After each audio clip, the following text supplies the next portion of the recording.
I've been thinking about star ratings lately. La la la, clicky keyboard noises, la la la, keyboard noises. I was watching a video a few months ago where someone was saying that if they want to buy a book and they go look up the star rating and find out it's less than 4 stars, they consider that book's probably going to be bad and they don't buy it or something to that effect, which I thought was odd.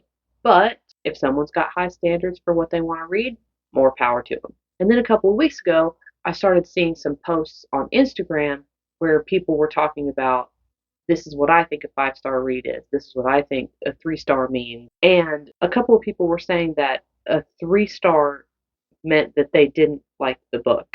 And it was maybe even a DNF. And that blew my mind.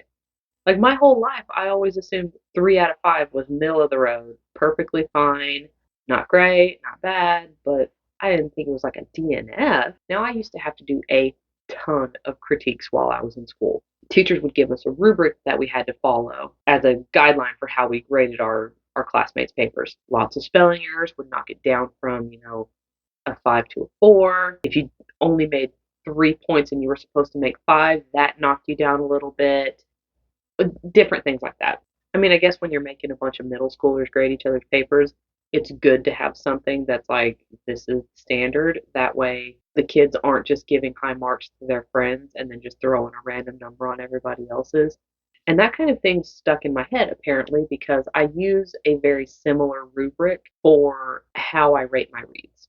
Side note, reading is incredibly subjective. A book you love might be a book that I can't get into, and vice versa. Everybody has the genres they gravitate toward and are more inclined to rate favorably, and then they also have the genres that they don't like pretty much ever. There's a reason you're never going to see me do a review for a lit RPG novel. I don't always read the popular novels unless the back blurb strikes my interest. Fourth Wing might be an amazing series, but dragon novels aren't really my thing.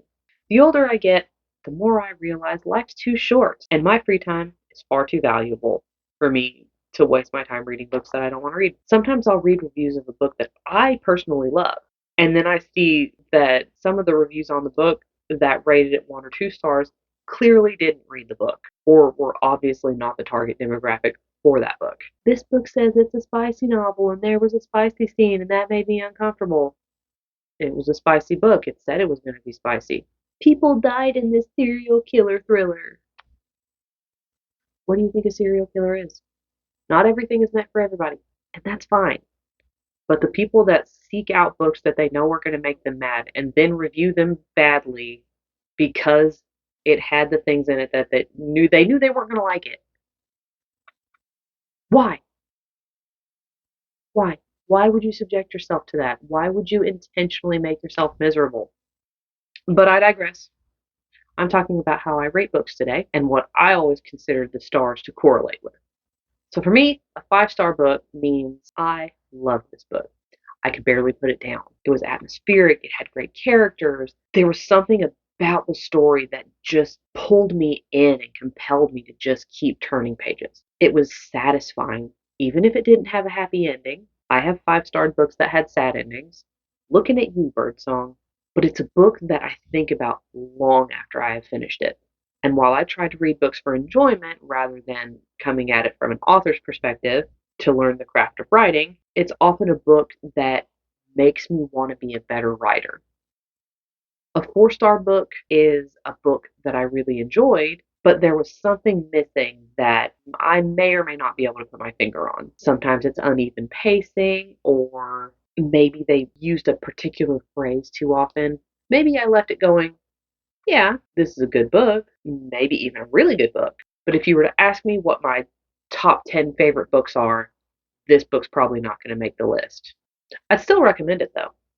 A 3 star book, or three if you use your county fingers like that. It's a book that was just okay. I liked it, but there wasn't anything that particularly stood out for me. Very run of the mill story. It could be a book that I can put down for a few weeks and then pick it back up and not feel guilty about it. Oftentimes, even though I liked it, if you were to ask me a week or two later what it was about or who the characters were, I would probably struggle to remember them. It was entertaining, but not particularly memorable.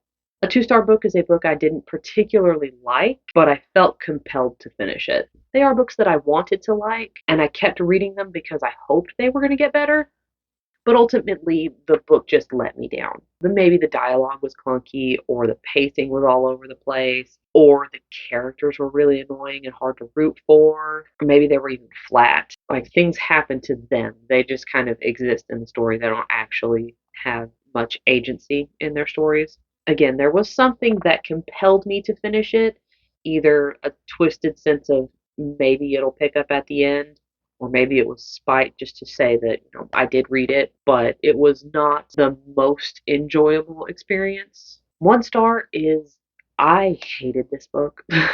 I did not like it at all. There was nothing I found in it that I enjoyed, and I either DNF'd this book, and if I make a review, I will put what page I finally gave up on it for sake of full disclosure, or maybe it's one of those books that I kind of forced myself to finish until I broke that you have to finish everything that you started mindset. Now, I know some people that say they're not even going to put a review for a book if they can't rate it at least 4 stars or above because they don't want to hurt the author's feelings. But authors in a reader's space is more of a topic for another discussion, and I'm not going to get into that today. I also know some people that will not rate a book higher than 3, even if they really liked it, which seems a bit harsh, but again, they have the right to review a book however they want. So, what is your rubric for rating books? Is it similar to mine? Is it more strict? Is it more lenient? Are you more likely to only review a book if you think it's going to be good and just not bother reviewing a book if you didn't like it? Do you review books no matter whether you liked it or not? Let me know in the comments. It is strawberry season here where I live. I think it's considered zone 8A or maybe 9A. I don't know. It's one of those two. It's something A, maybe B. I don't know. Either way, it's strawberry season here, and I just made a bunch of strawberry jam, which I canned for the first time. That was fun. But with strawberries in mind, I would like to share with you a fun fact. Strawberries are not technically berries. They're considered aggregate fruits, which means they have one flower and many ovaries, as opposed to a true berry, which is one flower, one berry. But you know what is considered a true berry? A cucumber, or a courgette if you are not living stateside. No wonder I had trouble in the botany section of botany zoology in high school. Anyway, thanks for sticking around with me today while I discussed what I think star ratings mean. If you're new here, my name is Jennifer McPeak. I'm a currently unpublished author of adventure fantasy, paranormal fiction, and some love stories, which I hope to publish one day, either traditionally or self-published. That's yet to be determined. If you'd like to follow me along on this journey, and I would love if you did, I post new videos every other Wednesday where I discuss reading, writing, arts and crafts, and any other reading and writing related topics that kind of get stuck in my head and I need to get out and share. I'm also on Instagram at jmcpeakwrites. Right now, it's mostly pictures of my cat, the chickens, and other shenanigans that I've been up to lately, but I do plan on posting more writing related content there as well. Like and subscribe, do what you gotta do. Hope to see you next time. Have a great day. Later. La la la, clicky keyboard noises. La la la, keyboard noises.